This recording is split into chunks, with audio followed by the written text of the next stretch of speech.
During a family gathering, I saw my 6-year-old granddaughter's head completely shaved. My daughter-in-law giggled. Relax, it's just a joke. I'm Emily, 71 years old, and I never thought I'd live to see something so utterly horrifying. The day I saw my 6-year-old granddaughter, Monica, her beautiful golden hair completely gone, her head shaved bare, my world just collapsed right beneath my feet. Her precious locks, the ones I loved to braid, vanished. All that was left was her little scalp, exposed and vulnerable, as if ravaged by an industrial razor. My heart just stopped. It was my son Michael's birthday party, and the whole family was there. I'd arrived carrying Monica's favorite homemade chocolate cake, expecting her to come running, those golden braids bouncing, shouting, "Grandma Emily," with that sweet voice that always lights up my soul. But when I stepped into the living room, there she was, huddled in a corner, head bowed, swallowed by a ridiculously oversized pink baseball cap. Instantly my grandma's gut, that deep primal instinct, screamed at me. Something was terribly, horribly wrong. I approached slowly. "Monica, my love, why don't you give Grandma a hug?" I asked, my voice as tender as I could make it. She looked up, her big eyes brimming with unshed tears. Tears a 6-year-old should never have to hold back. "Grandma, I can't take off my hat," she whispered, her lower lip trembling like a leaf in a storm. "Mommy says I look ugly without it."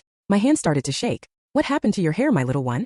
I asked, dreading the answer, gently lifting the cap. What I saw shattered my soul into 1,000 pieces. Her beautiful blonde hair, the hair I'd so lovingly combed every time she visited, had been brutally scalped. It wasn't a bad haircut. It was a cruel, merciless shave, like someone had taken an electric razor to her without a shred of care. "Oh my God," I gasped, unable to hold back the horror. "Who did this to you?" Monica's silent tears started then.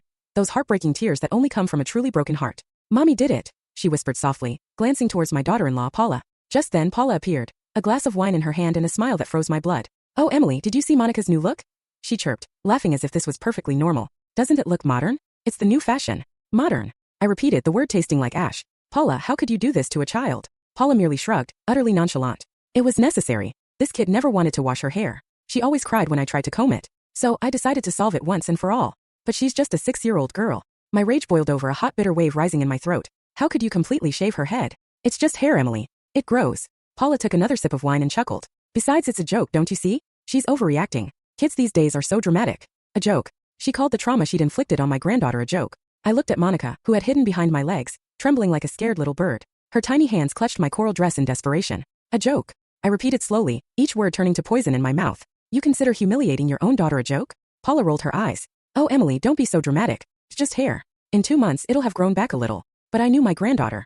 I knew how proud she was of her golden hair. I remembered all those afternoons we'd spent together, carefully brushing it while she told me about her school adventures. I remembered how it sparkled when I made special braids for parties. Her hair was her crown, and Paula had mercilessly ripped it off. I scanned the room for my son Michael. Full story on the channel. Link below. Click now and watch what happened next.